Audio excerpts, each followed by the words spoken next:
मानवी जीवनामध्ये आपले काही संबंध असे कायमचे ठरलेले आहेत. आपल्याला अगदी सावकाश सांगतो. एक उदाहरण घ्या. ज्ञानेश्वर महाराजांना जाऊन किती वर्ष झाली? 750 वर्ष झाली. 700-800 वर्ष झाली. त्यांनी जे काही दृष्टांत दिलेले आहेत ते दृष्टांत त्या काळच्या लोकांना जितके समजले तितकेच तुम्हा आम्हाला समजतात. कारण याचं काय?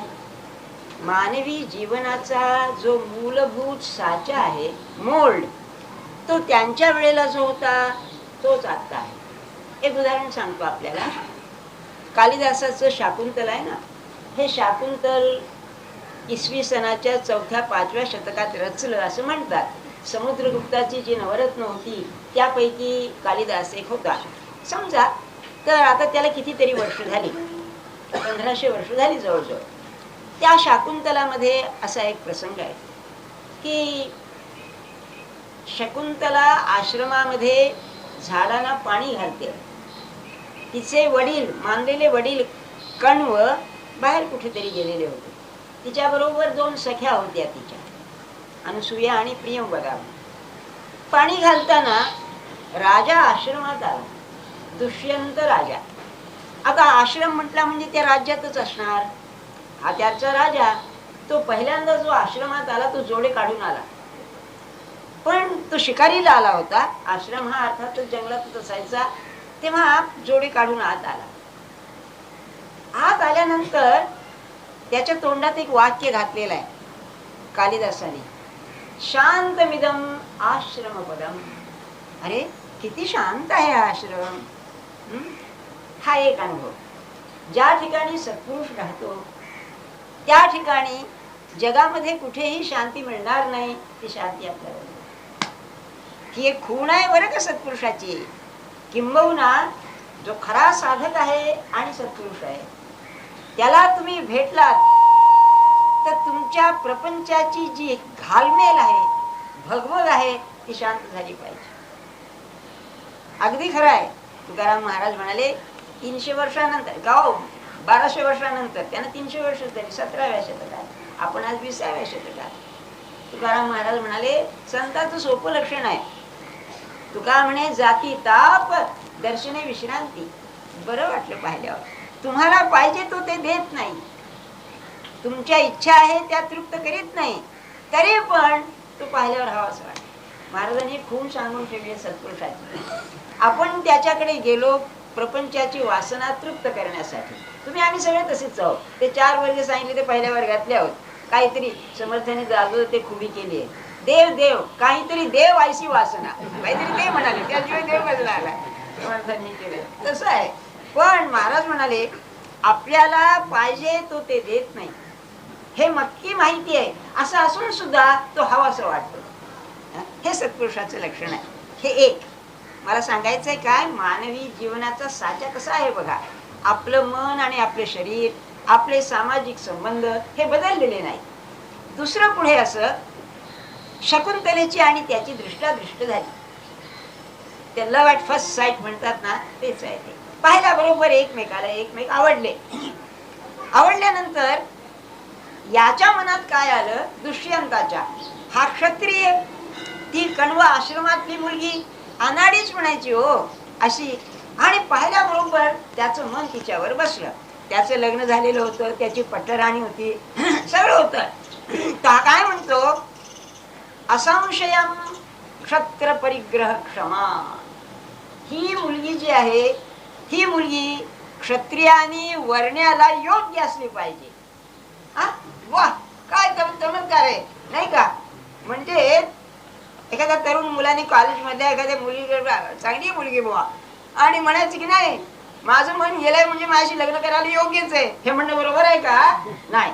पुढे बघा आपण काय म्हणतो तो, यद आर्यमस्याम अभिलाषी मे मनः.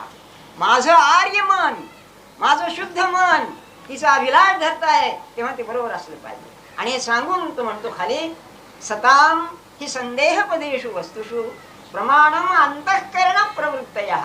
जे सत्पुरुष आहेत त्यांना जेव्हा संदेह येतो हे करावं का हे करावं, तेव्हा अंतःकरणाची जी प्रवृत्ती आहे तेच योग्य असतं. हे आजही खरं आहे.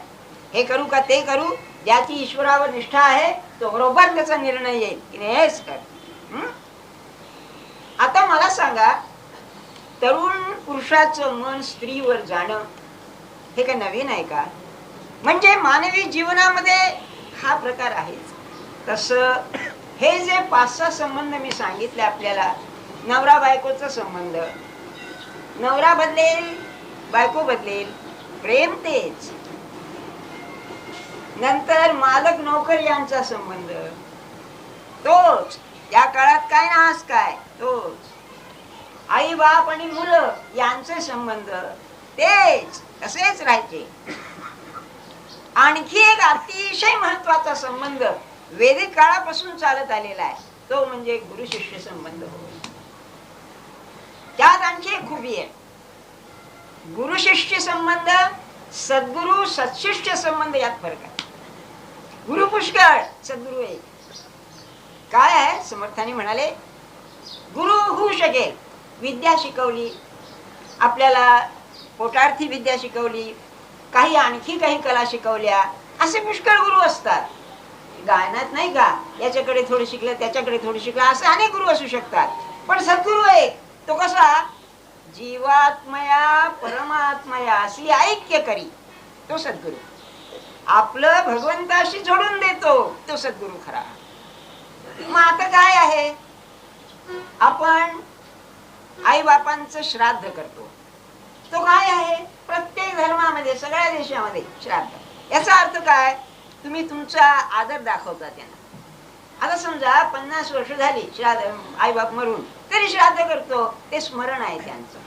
प्रेमानं स्मरण आपण करतो, कृतज्ञतेनं स्मरण करतो. श्राद्ध श्रद्धेनं करायचं, ते श्राद्ध ना, ते पुढे जन्माला गेलेही असतील कुठे, पण आपण ते करतो. सद्गुरूच्या बाबतीत असं आहे, गुरुच्या बाबतीत सुद्धा असं करतात. त्याचं स्मरण होतं, काय मला विद्या दिली आहे बघा हो त्याने. पण त्याही पेक्षा ज्याने माझी देहबुद्धी नाहीशी केली, मला भगवंताला मार्ग दाखवून त्याच्याशी जोडून दिला, त्याच्या करता मी जे करायचं तो दिवस काय? गुरुपौर्णिमेला महत्व असं आहे की या जगातलं कोणी देईल त्यात काय मोठं सर, पण या जगाच्या पलीकडे असलेलं जे आत्मज्ञान आहे, ते आत्मज्ञान मला मूर्तिमंत समोर येतं आणि दाखवतो, तो खरा. तो त्याला दोष नाहीच, तो पूर्ण पुरुषच. आणि मला भेटला ही त्याची दया आहे. त्याच्या दयेशिवाय मला जवळ येणं शक्य नाही. आणि त्या दयेमुळे माझ्या जीवनामध्ये जो आनंदाचा उद्रेक झाला, जे समाधान मला मिळालं, त्याची कृतज्ञता व्यक्त करण्याकरता हे आहे. आपण समजून करा. आता आपण त्यांना फळं आणतो, कपडा देतो. अरे ज्याने लंगोटी लावली त्याला तुम्ही कपडा काय देणार? ज्याला भगवंताशिवाय आहार नाही दुसरा, त्याला फळं काय देणार? विचार करा आपण. ज्याचा देह गेला, आपल्या हाताने जाळला, त्याला व्यवहारात काय आपण देऊन देणार? मग द्यायचं काय आहे? महाराजांचं एक सांगतो आपल्याला. एक कानडी व्यापारी, कोमटी म्हणतात त्यांना, हुबळीचा, महाराजांच्याकडे आला. 1910-11 सालची गोष्ट आहे. आणि त्याने एक जरी काठी उपरणं आणलं. उपरणं अलीकडे नसतं, पण एक वस्त्र असतं उपरणं, अंगावर घ्यायचं असं, जरी काठी. महाराजांचा अवतार हा, अंगावर एक लंगोटी बाकी काही नाही. तो काय म्हणाला, महाराज मी अतिशय प्रेमाने आणलेला आहे, श्रीमंत माणूस बरं का, आपण हे पांघरा. तेव्हा महाराज काय म्हणाले, अरे माझ्याजवळ इतकी उपरणं पडलेली आहेत, हे कशाला आणखी मला देतोस? असं कसं म्हणाला महाराज, आपण घ्या. तेव्हा महाराज पुढे म्हणाले, माझ्या जवळ जे नाही आणि तुझ्या जवळ आहे ते तू मला दे. त्याला काय वाटलं की माझ्याजवळ पैसा नाही आणि माझ्याजवळ पैसा आहे, कुठे पैसा मागतात काय? तर म्हणाला मी देईन की, आपण मागा म्हणलं मी देईन. तर महाराज म्हणाले, माझ्या अंगी कर्तेपणाचा अभिमान नाही, तुझ्या अंगी आहे तेवढा मला दे म्हणाले. काय सत्पुरुष ही काय चीज असते मला सांगा. आणि मी अतिशय नम्रपणे आपल्याला सुचवतो, माझा अधिकार नाही, कारण माझ्या अंगी कर्तेपणाचा अभिमान आहे, की त्यांना जर आज द्यायचं असेल, त्यांना जर देऊन पुष्ट करायचं असेल, तर कर्तेपणाचा अभिमान त्यांना द्यायला पाहिजे. तू करता आहेस, तूही करता, तुझ्याशिवाय करता नाही कुणी, माझा प्रपंच चालवणारी शक्ती तू आहेस, हे त्याला द्यायला पाहिजे, तर त्याचं पोट भरेल. नाही तर तुम्ही 10 नैवेद्य त्यांना दाखवा, त्यांनी पोट भरायचं नाही, तोंडाला लावतील, पोट नाही भरायचं. त्यांना पाहिजे असेल तुझा अहंकार मला दे, हे त्यांना द्यायचं आहे. समर्थाने जुन्या दासबोधामध्ये गोळी घातलेली आहे. थोडासा वेळ घेतो आपला, माफ करा मला. म्हणाले भावया वस्तूची प्राप्ती, वस्तू म्हणजे आत्मवस्तू, भावया वस्तूची प्राप्ती साधन साधक करीती. आत्मज्ञान व्हावं म्हणून साधक साधन करतात. तव तव साधकाचीच आहुती वस्तू मागे. अरे वा, याचा अर्थ असा आहे, यज्ञामध्ये आपण आहुती देतो, यज्ञकुंड पेटलं की अग्नी पेटतो, मग त्यात तू ते तांदूळ घाला, काळे तीळ घाला, नाही तर तुपाची धार सोडा, हे यज्ञाचं आहे, त्याला आहुती म्हणतात. आहुतीचा अर्थ असा आहे की तुम्ही त्या अग्नीत टाकलं की ते भस्म संपलं. आणि दुसरा अर्थ असा आहे, जितकी तुम्ही आहुती घालाल तितका आणखी अग्नी भडकतो, अग्नी शांत व्हायचा नाही. तेव्हा म्हणाले ही आत्मवस्तू अशी आहे, म्हणजे सद्गुरु हा असा आहे की तुम्ही साधन करू लागलात की त्याचं समाधान होत नाही. तो म्हणतो साधन कर तू, ते साधन मला पोचतंय, शेवटी तूही मला दे, तू तुझा मला दे, तुलाही मी खाऊन टाकतो. वस्तू साधकाचीच आहुती मागे, ते कर्तेपणाचा अभिमान त्याला द्यायचा. आणि हे दिल्यानंतर तो जे देतो ते असं काही विलक्षण देतो की जो जन्मोजन्मी कुणी देणार नाही. आणि ते नामदेवांनी आपल्याला काय मिळालं आपल्या गुरुकडून ते अभंगात सांगितले आहे, ते मी आपल्याला वाचून दाखवतो. नामदेवाचे एक प्रस्तावना करण्यासारखी आहे. इतके संत झाले सगळीकडे, पण सदैव प्रेमाने पेटलेला संत असेल तर नामदेव. त्याच्या प्रत्येक अभंगातून असं प्रेम आणि तळमळ गळते. अजून तू माझी माऊली, मी वो तुझा तान्हा, पाजी प्रेम पान्हा पांडुरंगे. प्रेमाचा उत्कर्ष जो पाहायचा असेल नामदेवात बघा. प्रसंग असा, इतकी भगवंतावर निष्ठा सगुणावर की सगुण त्याच्या बरोबर रामकृष्णांच्या देवी जसं बोलत असे तसं पांडुरंग बोलत असे. कबीरानी याचा उल्लेख केलेला आहे की नामदेवा बरोबर पांडुरंग बोलत असे. याचा असा अधिकाराचा हा पुरुष, जड वस्तूला साक्षात बोलायला लावणार ज्याचं प्रेम, असा हा पुरुष. आणि म्हणूनच ज्ञानेश्वर महाराजांनी त्याला पाहिल्या बरोबर ज्ञानेश्वर महाराज भुलून गेले. भुलून गेले म्हणजे असे की त्या यात्रेला गेले तेव्हा मारवाडात गेले, अजून तिथे आहे बरं का ती विहीर, त्याला नामदेव जीवरो कुवो म्हणतात. कुवो म्हणजे कुवा, विहीर, नामदेवाची विहीर. तहान लागली, मरुदेश डेझर्ट, तहान लागली, पाणी कसं प्यायचं. ज्ञानेश्वर महाराज महायोगी, ते सूक्ष्म रूप धारण केलं, खाली गेले, पाणी पिऊन आले. हा काय करणार हो.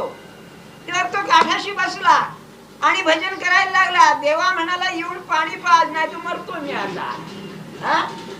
आणि ते पाणी वर आलं, हे पाणी प्यायले. तेव्हा ज्ञानेश्वर महाराज म्हणाले, धन्य आहे तुझी की तुझ्या भक्तीला पांडुरंग असं बोलतो. असा हा नामदेव. जेव्हा संतांची सभा भरली तेव्हा गोरोबा नावाचे एक सिनियर संत होते बरं का, सगळ्यात सिनियर. कुंभार, ते थापटणे घेऊन मडकी बडवायचे. त्याच्यात फार अर्थ आहे, सांगतो आता आपल्याला. तेव्हा हे सगळे बसलेले असताना प्रत्येकाच्या टाळक्यावरती थापटणं लाकडाचं मारू लागले. प्रत्येकाने गप्प बसून सोसलं. मुक्ताबाईंनी सुद्धा. नामदेवा जवळ आले, राम म्हणाले खबरदार, आमच्या टाळक्यावर मारायचं खबरदार.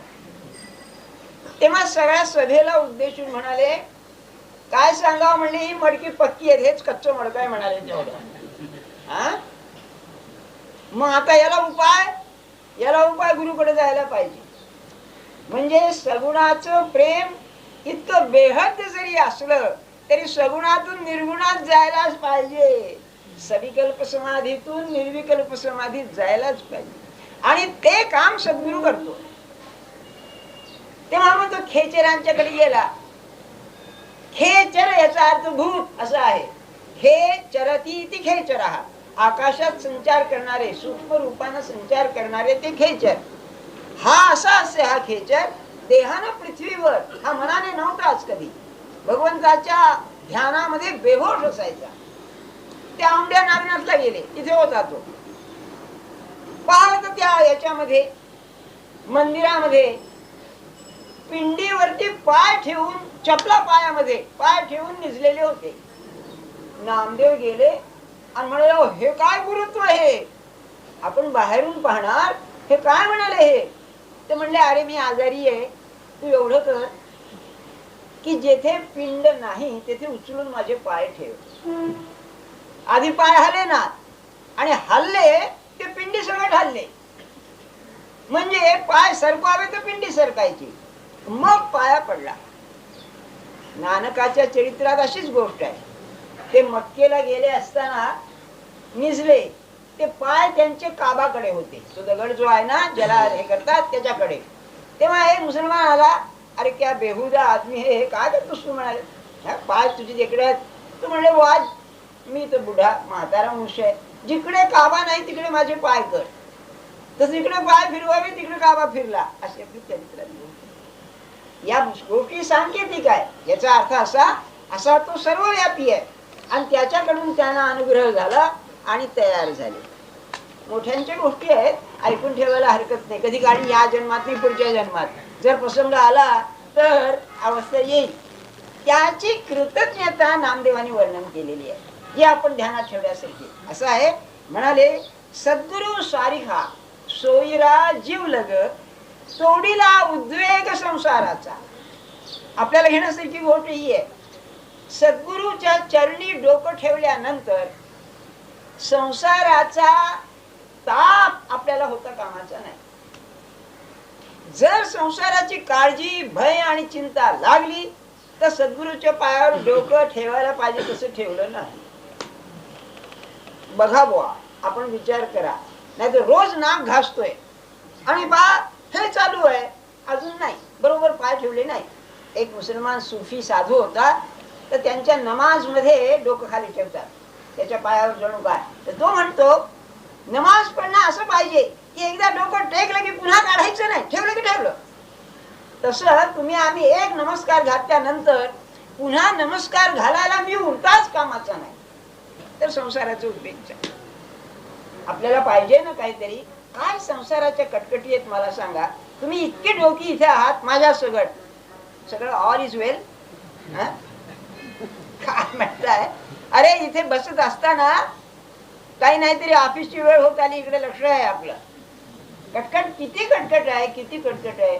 तुम्ही ऐका एकदा जगातली दुःख, म्हणजे हृदय फाटून जाईल असं दुःख आहे जगामध्ये. मग याच्या चरणावरती जर मी मस्त ठेवलं तर प्रश्न राहील, समस्या राहील. माझं त्याच्यावरचा हा गेला पाहिजे, त्याच्यावर माझ्यावरचा अंमल गेला पाहिजे. असेल बरं, नसेल पैसा कमी पडत असेल, काय नाना तऱ्हा असतील, कर्ज असेल, ते गेलं पाहिजे. म्हणून सद्गुरूचा अनुभव कोणचा, आता देव जाऊ द्या हो, ते फार मोठ्यांची गोष्टी आहेत. तुम्हा आम्हाला असं झालं पाहिजे, त्याची पूजा केली. मी अगदी प्रेमानं म्हणतो, 8 दिवस उत्सव केला आणि मार अगदी आमच्यासारख्याने व्याख्यानं दिली. अरे तुझ्या संसाराचा उद्वेग आहे तो कमी झाला का, नाही झाला, मग खरी पूजा झाली नाही. ध्यानात ठेवा आपण. मग नामदेव आपला अनुभव सांगतोय की संसाराचा उद्वेग नाहीसा झाला. पुढे म्हणतोय, काय उतराई होऊ कवण्या गुणे, जन्मा नाही येणे ऐसे केले. अरे यार क्या बात, काय मी त्याला देऊ. त्याने काय केलं, पुन्हा जन्माला येणारच नाही असं त्याने केलं. मग आम्ही सांगितलं ना, त्या थापटण्याचं कबीराचा एक दोहा आहे. मोरा कुंभार होता ना, आधी दोहा सांगतो आपल्याला. गुरु कुम्हार शिष्य कुंभ है. गुरु हा कुंभार आहे, शिष्य कुंभ आहे. घडी घडी काढई खोट. तो घडा बनवित असताना त्याच्यातले दोष नाहीसे करतो. खोट म्हणजे दोष. काय आहे? कुंभार त्या चक्रावरती घडा बनवतोय, पण घडा बनवता बनवता त्याच्यातले दोष काढतो. गुरु कुम्हार शिष्य कुंभ आहे. घडी घडी काढई खोट. पण घडा कच्चा असतो, जोराने थापण मारलं फुटून जाईल. म्हणून काय करतो? अंतर हात सहार दे. त्या घड्यामध्ये हात आत घालतो, बाहेर मारायचो. काय सांगा की बाहेरून थापटणं मारतो, पण आतमध्ये सहार देतो.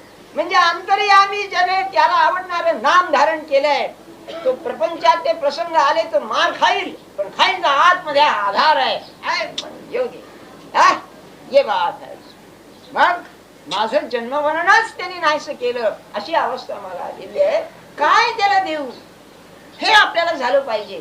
असं वाटलं पाहिजे की माझं जीवन मी ओवाळून टाकलं, त्याच्यावर तरी कमी पडेल इतकं मला त्याने दिलेलं आहे. हे समाधान आपल्याला पाहिजे तर पूजा हो. नाही तर मी सुरुवातीला सांगितलं ना, 40 वर्ष मी करतोय व्यास पौर्णिमा आणि गुरु पौर्णिमा. 40 वर्ष चाललंय. अरे त्याला काय जरूर आहे त्याची? त्याला तुमच्या आईची कशाची जरूर नाही. तो सर्वसंग परित्याग करतो तेव्हाच सत्पुरुष बनतो. तुम्ही काय देऊन देणार त्याला? त्याला पाहिजे आहे जे आपल्या आड येत आहे ते, आणि ते हे आहे. खूपच फिर जे आहे ना, मी करतो ते आहे. गुरुपौर्णिमेचा उत्सव करताना उद्या कसं होईल हीच काळजी लागली तर उत्सव करून काय मिळवलं असं मी म्हणेन. हो हे आहे. आपण शिकलं पाहिजे तर की नाही त्यात मजा आहे. नाही तर बघा किती तुम्ही अडचणीत बसता आहात, काय अडचण सोसता आहात. अरे कशा करता सगळं हे? काय नाही का? विचार करा आपण मी का करतोय हे. सुशिक्षित लोक आहात तुम्ही, विचार करा की नाही जे त्याला द्यायला पाहिजे ते मी देत नाही, म्हणून स्टेटस को आहे तेथे आहे. तसं पंजाबचा प्रॉब्लेम आहे ना. परवा एक विनोद आला, व्यंगचित्र.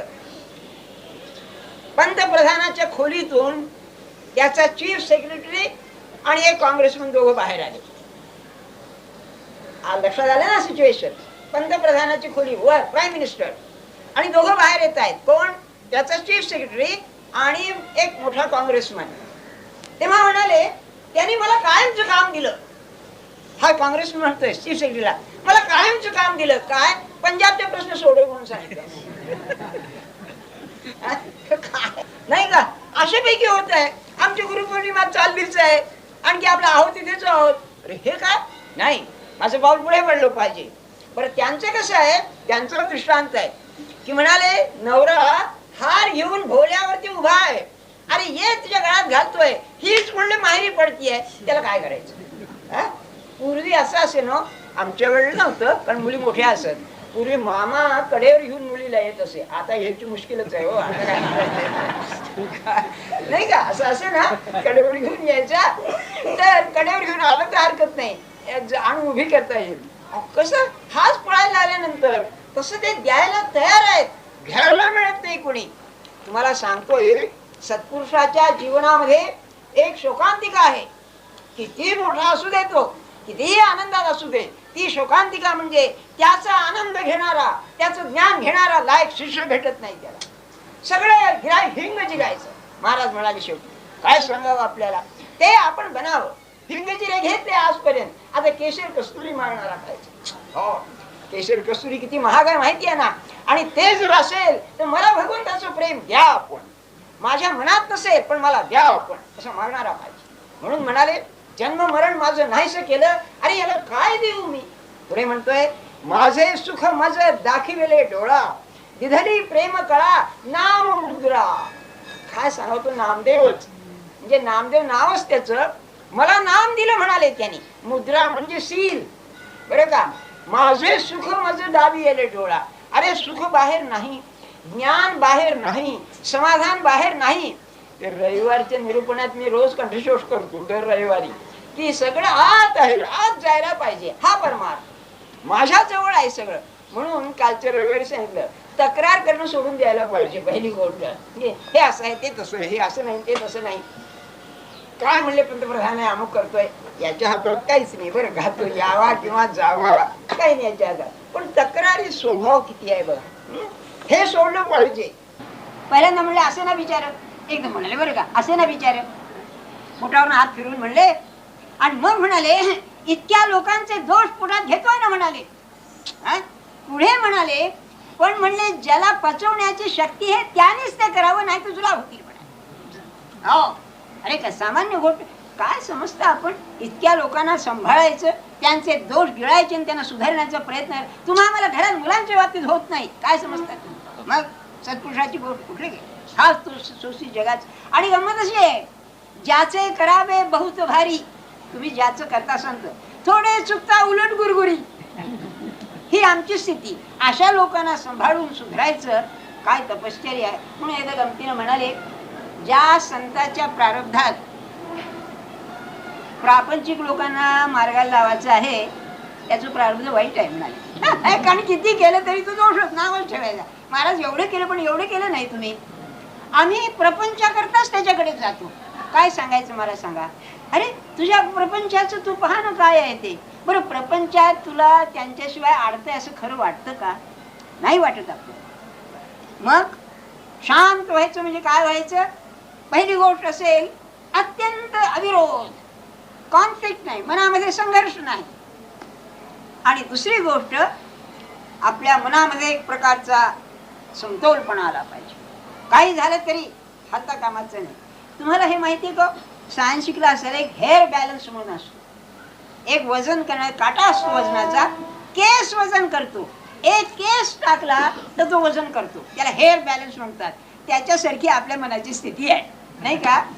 आज काय मोलकरणी जरा उशिरा येते म्हणल्यानंतर काय बा, लवकर आली तरी गडबड, उशिरा आली येते का नाही म्हणून गडबड, काय हे मला कळत नाही. नाही किती लहान लहान तुम्ही बघा, परमार्थ तुम्ही करताय ना, मी तुम्हाला बोलावलेलं नाही, तुम्ही आहून आलेलात ऐकायला, होय ना, हे खरं आहे. हो असं नव्हे, तुम्ही काय सांगता, अरे हा परमार्थ आहे की लहानसहान गोष्टीमध्ये माझी वृत्ती इतकी बदलते. अरे कसला परमार्थ आहे, काय तुम्ही नामस्मरण करता आणि काय तुम्ही हे करता नाही का. सगळ्या गोष्टीमध्ये अलीकडे महागाई महागाई महागाई. अरे तुझं चाललंय ना, काय कमी पडलंय मला सांग. सगळ्या गोष्टी जसे तसे चाललेल्या आहेत, काय कमी पडलंय. मग महागाई झाली म्हणून ओरडण्यात, परमार्थाची दृष्टी मी सांगतोय, काय ओरडण्यात अर्थ आहे नाही का. पैसा पैसा पैसा, अरे पैसा किती त्याच्या पाठीमागे लागायचं, त्याला काय आहे ना परमार्थ. काय तुम्हाला गंमत सांगतो, संतांची खूबीच आहे बघा. समर्थांची दासवत ओवी आहे, प्रपंची पाहिजे सुवर्ण परमार्थ पंचीकरण. बरं का असं ओवी आहे प्रपंचात. ते महाराजांना म्हणलं बा यांनी सांगितलं प्रपंचात पैसा पाहिजे म्हणून, हा चूक काय म्हणाले, परमार्थात काय पाहिजे आहे हे सांगण्याकरता तुम्हाला जी माहिती ते सांगितले प्रपंचात सुवर्ण पाहिजे म्हणून. आहे की नाही, खूबी आहे की नाही. संतांची बाजू घ्यायची, त्यांना काय प्रपंचात पैसा पाहिजे सांगायचं नाही, तुम्हाला कळेल तेच प्रपंचात पैसा पाहिजे म्हणून परमार्थात काय पाहिजे ते सांगितले म्हणले. सांगण्याचा हेतू काय, शांती म्हणजे हे लक्षात आलं ना. काय पाहिजे, समतोलपणा पाहिजे आणि अविरोध पाहिजे. अविरोध म्हणजे काय, माझ्या ज्या वृत्ती आहेत त्या वृत्तींच्या मध्ये संघर्ष असता कामाचा नाही. साधी गोष्ट घ्या की माझ्याजवळ माझा पुरे पैसा आहे, मला लोभ असता कामाचा नाही. माझं वय झालंय, प्रपंच झालाय, काम वासना असता कामाची, मला त्रास देता कामाची नाही. बरं चार लोकात मान्यता आहे, उठ बस ज्याला आपण म्हणतो, आहे वाहू जाऊ आहे असं आहे, मला मानाची अपेक्षा असता कामाची नाही. हे जर असेल तर समजा बरोबर आहे. किंवा एखाद्या माणसाला काही चांगली गोष्ट तुम्हाला ती मिळाली नाही, एक कल्पना करा तुमचा मुलगा बरोबर वागत नाही आणि एखाद्याचा मुलगा चांगला वागतोय, तर मनात मत्सर येता कामाचा नाही, ती भावना येता कामाची नाही. म्हणजे याच्यामध्ये अविरोध आहे की नाही. झालं ठीक आहे. अविरोध म्हणजे आपल्या वृत्तींच्या मध्ये एक सरळ असा प्रवाह पाहिजे ज्याच्यामध्ये विरोधच असता कामाचा.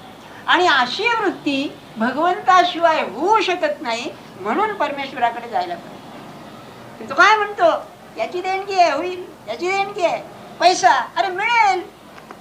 काय आम्ही म्हणतो का, एक जण म्हणायचं महाराज तुम्ही देतात सगळे आणि जरा कमी पडले की पैसा पैसा करायचा. किती विरोध आहे बघा नाही का, वेड्यासारखं होतं. म्हणजे आम्ही काय कशा करता करतो. आणि रोज आपलं आरती पूजा भजन चालूच आहे, जग बीप सगळं व्यवस्थित चालूच आहे. कसं चुकतं ते बघा आपण, कसे प्रगती होईल मला सांगा, कसं जाऊ आपण पुढे? नाही. मग शांतीची एक गंमत सांगू का तुम्हाला, समतेची. हे सांगितलं अविरोध, समत्वाचं एक सांगतो तुम्हाला. सायन्स तुम्ही थोडं शिकलेलं असाल, आता ते मराठीत मला काही ते येत नाही, मी इंग्लिश मध्ये सांगतो शब्द. एक असतं अनस्टेबल इक्विलिब्रियम, दुसरं स्टेबल इक्विलिब्रियम आणि तिसरं न्यूट्रल इक्विलिब्रियम. म्हणजे एक फनेल घ्या, पुनेल घासलेट घालायचं पुनेल असतं ना, ते तुम्ही त्या नळीवर उभं केलं, जरा धक्का लागला की पडतो खाली, पुन्हा मूळ स्थितीला येत नाही, त्याला अनस्टेबल इक्विलिब्रियम म्हणतात. पालथं ठेवलं आणि त्याला धक्का दिला तर ती उलट करायला श्रम होतात, पण पुष्कळला पहिल्यासारखं होतं, गरगरतन पुन्हा येतं, ते आहे स्टेबल इक्विलिब्रियम. आणि आडवं टाकलं कसंही फिरवा ते तसंच, याच्यात बदल नाही, याला न्यूट्रल इक्विलिब्रियम म्हणतात. आपण न्यूट्रल इक्विलिब्रियम झालं पाहिजे, कशाही परिस्थितीत टाकलं आहे तसा, बदल नाही. आपला अनस्टेबल इक्विलिब्रियम आहे, जरा झालं की आडवा, पुन्हा परिस्थिती यायला कशी. मग रविवारची वाट पाहिली ज्ञानेश्वरीची, पुन्हा परत यायला, हे नाही उपयोगाचं. धक्का मारला, सामान्य माणसं स्टेबल इक्विलिब्रियमचीच असतात, पण ते नाही, न्यूट्रल पाहिजे, कसंही टाका आहे तसा, अशी स्थिती झाली पाहिजे. हे खरं. आता श्रद्धा, श्रद्धावान लभते ज्ञानम. श्रद्धावान शब्दामध्ये फार महत्व आहे. आपण म्हणतो ना धनवान, गीतेमध्ये आत्मवान शब्द आहे सांगितलं. गाडीवान आपण म्हणतोच की वान शब्द हा स्वामित्व दाखवतो, त्याला ते गुण आहे, त्याचं ते स्वरूप बनलेलं आहे. तर श्रद्धा ज्याच्या जवळ आहे तो श्रद्धावान. श्रद्धा म्हणजे काय, तुम्हाला आहे का? मग इथे श्रद्धा कोणची अपेक्षित आहे, जी भगवंताचं ज्ञान करून देते. पहिला असा आहे विश्वास, श्रद्धा आणि निष्ठा, असे 3 शब्द आहेत. ज्ञान म्हणजे काय, श्रद्धावान लभते ज्ञानम. ज्ञानाची 2 अंग आहेत. एक वस्तू जिचं ज्ञान मला होतं, त्या ज्ञानाचं प्रतिमा माझ्या अंतःकरणात येते, त्या वस्तूची संकल्पना मी तयार करतो, आणि ही संकल्पना त्या वस्तूच्या संबंधात असल्यामुळे वस्तू जशी आहे तशी मी संकल्पना केली तर ती बरोबर असते, नाही तर ती चूक असते. उदाहरण घ्या, रस्त्यामधून एक मनुष्य पुढे चाललाय, तुम्हाला वाटलं हा माझा मित्र आहे, म्हणून तुम्ही गेला आणि खांद्यावर हात ठेवला आणि पाहिलं आय एम व्हेरी सॉरी. म्हणजे काय झालं, वस्तू पाहिली, त्याची संकल्पना केली की बा आमचा मित्र आहे, पण तो बरोबर ठरला नाही. म्हणजे वस्तू जशी आहे तशी संकल्पना व्हायला पाहिजे. लक्षात आलं ना, जशी वस्तू आहे तशी संकल्पना बरोबर व्हायला पाहिजे. म्हणजे इंग्लिश मध्ये त्याला असं म्हणायचं, your idea of the thing must correspond with the thing. नाही तर बरंच काहीतरी व्हायचं. उदाहरण असं आहे, हे कलर ब्लाइंड लोक असतात, ज्यांना काही रंग दिसत नाही, तो पिवळा रंग असून पांढरा रंग दिसतो त्यांना, म्हणजे वस्तू जशी आहे तशी दिसली नाही. याला संस्कृतामध्ये वस्तू याथात्म्य म्हणतात, जशी आहे तशी दिसली पाहिजे. एक गंमत सांगतो तुम्हाला. एक इंग्लंडहून ग्रहस्थ आले, मोठे इंजिनियर वगैरे होऊन आले, आणि त्यांना लग्न करायचं होतं, इथेच राहिले ते, लग्न करायचं होतं. तेव्हा मुंबईहून ते हैदराबादला जाणार होते हळदी करायची. तेव्हा आता इथली मुलगी दाखवायची, तर त्यांना फर्स्ट क्लास मध्ये मद्रास मेलला मुलगी दाखवली. रात्री 10 वाजता निघते मी, पावडर गिवडर लावून बरोबर दाखवली. यांना वाटलं गोरी आहे, आणि प्रत्यक्ष जेव्हा लग्न झालं पाहिली तर इतकं वाटलं की तीच मुलगी आहे का नाही कोणाला ठाऊक. म्हणजे काय झालं, ते म्हणले आम्हाला फसवलं. फसवलं नाही, यांना भ्रम झाला, हे चुकले. म्हणजे वस्तू जशी आहे तशी दिसली नाही, वस्तू यथार्थ दिसली नाही, अयथार्थ दिसली. आणि आपण जगामध्ये हेच करतो, आमका ना काय माणूस आहे, भलतच काहीतरी आहे, म्हणजे अयथार्थ बरं का, तो कसा आहे कल्पनाच नाही, बाहेरच्या वागण्यावरून त्याच्याविषयी बोलायचं सगळं असं. मग ज्ञान म्हणजे काय, वस्तू जशी आहे तशी बरोबर आतमध्ये प्रतिमा तयार झाली पाहिजे. एवढ्याने ज्ञान संपत नाही. वस्तू आहे, तिचं ज्ञान बरोबर, म्हणजे आतमध्ये प्रतिमा बरोबर आहे, पण ती प्रतिमा त्याची खरी आहे असा विश्वास असणं म्हणजे ज्ञान. उदाहरण घ्या आता याच्या बाबतीत. तुम्ही किती संकटात आहात, एक उदाहरण सांगतो. एक तारे म्हणून ग्रस्त आहे, त्या कल्याणला राहतात. ते दोघं नवरा बायको एकदा धोबी तलावहून बोरीबंदरला रात्री जात होते. 11-11:30 सुमार. 10-15 वर्षाची मागची गोष्ट आहे. नवरा बायको दोघं जण जात होते आणि त्या आझाद मैदानच्या मध्ये ते झेवियर कॉलेजच्या पुढे 2 गुंड त्यांच्या मागे लागले. बाई घाबरली. घाबरली म्हणजे इतकी, ती म्हणाली मला पाय धुवायला लागले. इतकी बाई घाबरली. काय प्रसंग आहे तो म्हणालो. अहो फारसा उजेडनी अंधार जवळजवळ ते अर्धा परलांग आहे तो. आणि मनामध्ये तिने महाराजांना हाक मारली. हाक मारली, गंमत अशी झाली, तिसरा एक मनुष्य कोणीतरी भेटला आणि तो म्हणाला मी तुम्हाला पोहोचवतो. कोण काय काही पत्ता नाही, पोहोचवतो. आणि ते दुगुण लांबून चालू होते, जवळ आलेले, पण स्टेशनवर आणून सोडलं त्यांनी. आणि मग सोडलं जा म्हणलं मी जातो आता निघून. बरं का, गंमत अशी, गाडीत बसल्यावर वाटलं की महाराजांनी सांभाळलं बुवा. पुढे काय झालं, एकदा ते गोंधळ्यास येत होते आणि की रात्री त्या कोरेगावला उतरले 2-3 वाजता आणि तिथून ते बसनी यायला जायचं. तिथे कोणीतरी यांच्या सामानाची भोवती घोटाळायला लागला. बरं का, ते बाई पुन्हा घाबरली. तर नवरा काय म्हणाला, आपल्याला महाराजांनी एकदा सांभाळलंय, पुन्हा सांभाळतील का नाही कोण आठवू. म्हणजे वस्तू आहे, यथार्थ त्याचं प्रतिमा आहे, पण विश्वास नाही. म्हणून ज्ञानामध्ये विश्वास हा मुख्य आहे. ते आहे, आतमध्ये वाटतंय पण विश्वास नाही. म्हणून श्रद्धेशिवाय ज्ञान नाही. अरे त्यात आणखी एक पुढे पायरी आहे, तुमच्या डोक्यावरून जात नाहीये ना. असं नाही, आज आपला विषय निघाला सहज म्हणून सांगतोय. बर, अहो मग विश्वास आणि श्रद्धेत फरक काय आहे. विश्वासामध्ये संशय येऊ शकतो, श्रद्धेत संशय नाही. संशय मारक आहे विश्वासाला. आणि आमचं सगळं ज्ञान संशयासहित आहे. समर्थाने स्पष्ट सांगितले दासबोधात की सत्पुरुषाच्या ज्ञानातून तुमच्या आमच्या काही फरक नाही. तो देव आहेच म्हणतो, आम्ही देव आहे म्हणतो, याच्या पुढे काही फरक नाही. त्याला संशय नाही. आहे म्हणजे आहे. तुमचं आमचं लग्न तिथे आहे.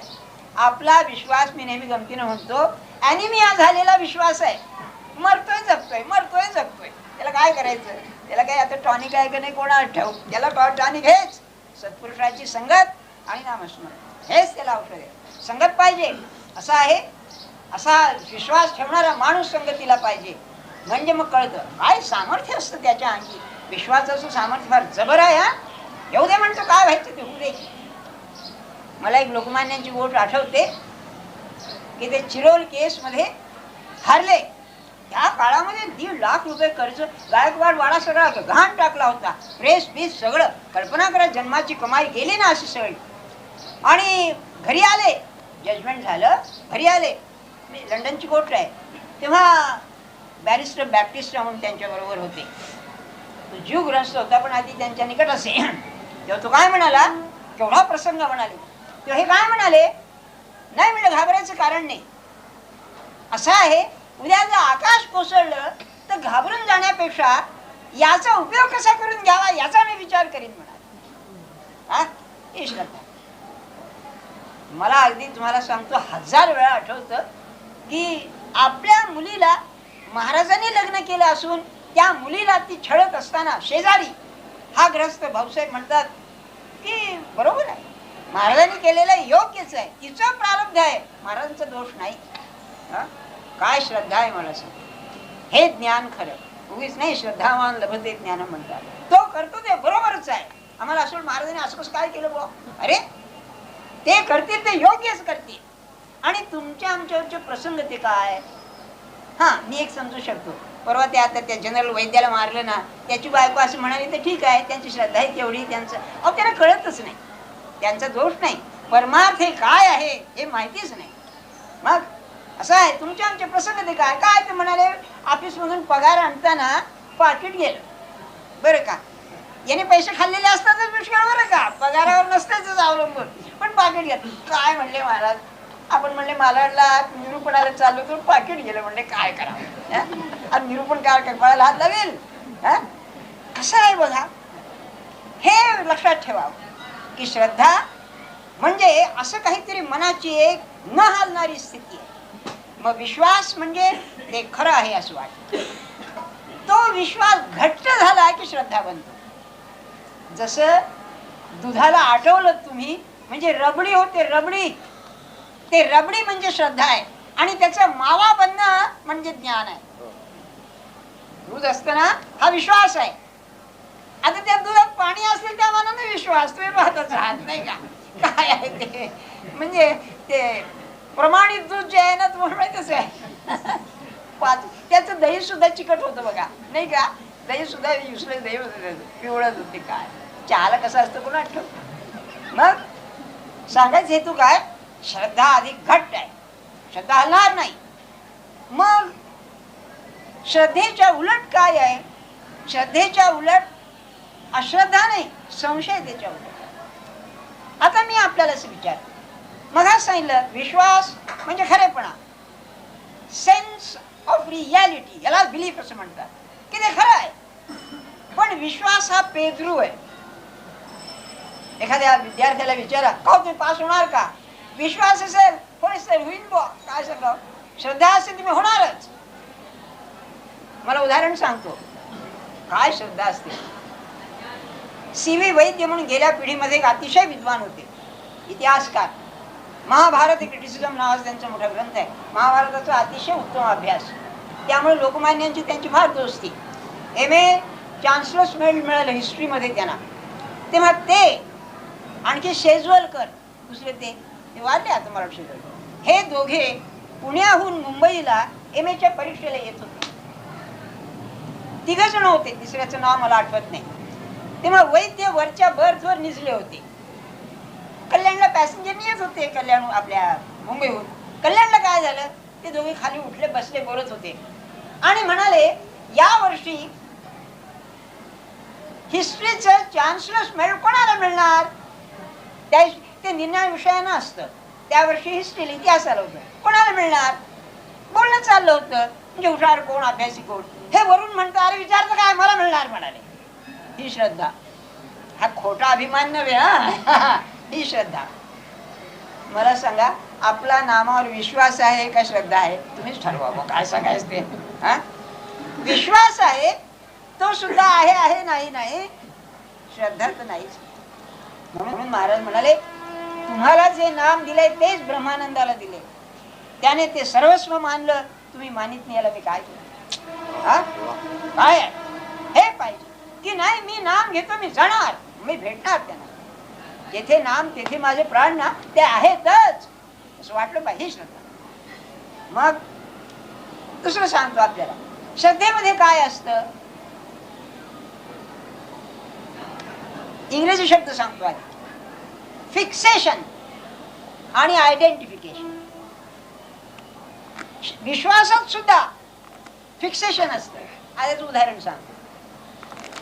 डॉक्टरकडे जर पेशंट गेला आणि त्यांनी सांगितलं की आमका रोग तुला आहे, किती खरं वाटतं त्याला. पुढे गंमत अशी, त्यांनी औषध देऊन तो बरा होऊ दे, काय त्याची निष्ठा बसते त्याच्यावर, याला फिक्सेशन म्हणतात. लहान मुलांना त्यांच्या शाळेने बाई सांगेल ते खरं, बाप आई कोणी सांगू दे नाही, ते फिक्सेशन म्हणजे चिकटणं. फिक्सेशन म्हणजे चिकटणं. तेव्हा विश्वासात श्रद्धेमध्ये पहिली गोष्ट असेल तर चिकट नाही. श्रद्धेचा माणूस श्रद्धाचं जे ऑब्जेक्ट आहे त्याला चिकटेलच. आता आपण कुठे चिकटलो आहोत बघा, आपण आपल्या गुरुला चिकटलो आहोत का, नामाला चिकटलो आहोत का, प्रपंचाला चिकटलो. आपणच विचार करा, आपण खरे चिकटलो आहोत आपल्या देहाला, हरे खरं खरं पहिल्यांदा, बाकीचं नंतर. प्रपंचाला चिकटलेलो आहोत आणि त्यातून बाहेर काढायचं आहे. महाराज म्हणाले असं आहे, इतकं कठीण आहे. गुळाची ढेप आहे, त्याच्यामध्ये मुंगळा तोंड घालून खातोय, त्याला तुम्ही ओढला तर तुटेल पण बाहेर येणार नाही. तसं प्रापंचिक माणूस इतका आत घुसलेला आहे, त्याला ओढायचं म्हणजे मरून जाईल पण प्रपंच सोडायचा नाही. मग म्हणले त्याला काय करावं, तेलाचं थेंब त्याच्या डोक्यावर टाकावा की आपोआप बाहेर येतो. तसं भगवंताचं नाम घेतलं की आपोआप प्रपंचातून बाहेर येईल. काय चातुर्य आहे बघा. अर्थात तितके नाम घेतलं पाहिजे. आम्ही मुंगळे असे आहोत ते तेलही खाऊन टाकतो पुन्हा आपल्या ते खायचं जाम सोडित नाही. घाला किती तेल घालतं ते घाला. काय करावं, आवडच आहे सगळं. तेव्हा श्रद्धा म्हणलं की फिक्सेशन, चिकटलाच. तेव्हा माझी श्रद्धा तुमच्यावर आहे म्हणत असताना मी खरा चिकटलोय का, विचार करा आपण. नाही. मग चिकटणं म्हणजे काय, आसक्ती, याला गीता शब्द वापर. आसक्ती, आसक्ती चिकटणं म्हणजे कसं की ते माझ्या अंतरामध्ये मी म्हणलं तरी न सुटलं पाहिजे, म्हणजे चिकटणं. माझ्या आतमध्ये असं गेलं पाहिजे ते की मी नको सोडतो म्हणलं तरी ते सुटता कामाचं नाही, त्याला चिकटणं म्हणतात. आणि मग इतकं चिकटलं की त्याची तद्रूपत होती, आयडेंटिफिकेशन. आयडेंटिटी म्हणजे कशी तुम्हाला उदाहरण सांगतो बरं का. आता हे पोरं टीव्ही पाहतात, मॅच चालली आहे इंग्लंडची आणखी भारताची मॅच चालली आहे. साला कधी त्या सुनील गावस्करला पाहिलं नाही. तो कोणत्या गावचा काय कुठलं माहिती नाही, तो कोण कुठे काय खेळतोय. आम्ही जिंकली. अरे तुम्ही इथे, तुम्हाला काही माहिती नाही, आम्ही जिंकली. तुम्ही कोण, आयडेंटिफिकेशन. बघा कसं आहे. नाही तुम्ही ज्या ऑफिसामध्ये आहात काही नाही, क्लार्क म्हणून आहात आणि काही साहेबांनी ऑर्डर काढली, नाही आम्ही आता असं केले, असं करायला पाहिजे. आता तुम्ही कोण, आम्ही क्लार्क आहोत, दुसरं काही नाही. किती आयडेंटिफिकेशन आहे बघा, नाही का. बघा तुम्ही जिथे तिथे. तसं ज्याच्यावर श्रद्धा आहे त्याच्याशी तादात्म्य होणं म्हणजे श्रद्धा आहे. आणि ज्ञान हे भगवंताचं ज्ञान तादात्म्याने होत असल्यामुळे श्रद्धेशिवाय ज्ञान नाही. समजे ना, आपल्या लक्षात आलं ना, श्रद्धावान लभते ज्ञानम का. तो श्रद्धेचं जे हे आहे, विषय आहे, त्याच्याशी तादात्म्यच पावतो. भगवंतावर श्रद्धा म्हणजे भगवंताशी चिकटतो, तादात्म्य पावतो, मग भगवंताचं ज्ञान होतं. आलं लक्षात ना. आता ज्ञानेश्वर महाराज दोनच ओळ्या वाचतो म्हणजे लक्षात. ज्ञानेश्वर महाराज म्हणाले, आत्मसुखाची गोडिया या श्लोकावर विटे जो का सकळ विषया, जयाच्या ठाई इंद्रिया मान नाही. मूळ त्यांनी किनी अट घातलेली आहे, प्रायमरी कंडिशन. आत्मसुखाच्या गोडिया, त्याची गोडी पाहिजे. ती आहे का, भगवंताची गोडी आहे का, भगवंत पाहिजे का खरा. नाही, महाराजांनी सांगितलं, काय गंमत केली एकदा.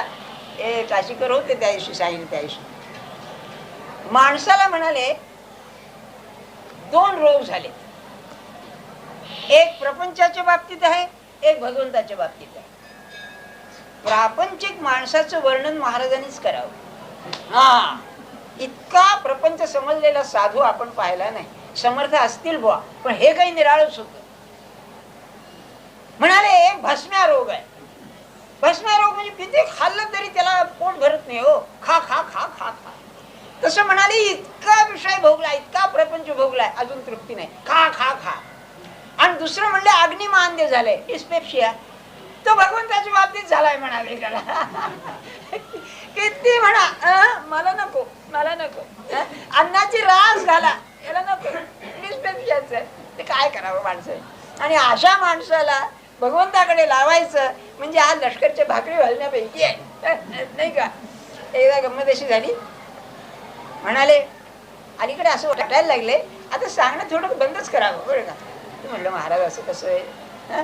ते नाही म्हणलं, मी असं पाहिलं की कुणीच काही करीत नाही म्हणाले. असं वाटतं आपल्या सांगण्याचा परिणाम होतो की नाही कोणा शोक बरं का. हे सांगून लगेच पुढे म्हणाले, पण म्हणले तेही चालणार नाही, कारण आजपर्यंत असं कोणी संत झाला नाही की ज्याच्या मनासारख्या लोकांनी वागलं, म्हणून म्हणले तेही सोडून दिलं. काय नाही, काय मला सांगा, इतका परिणाम होत नाही हे दिसत असताना सुद्धा त्याच तळमळीनं शेवटपर्यंत सांगत राहणं हे काय असेल. हे की नाही अतिमानवच आहे, सुपर ह्युमन ऍब्सोल्यूट.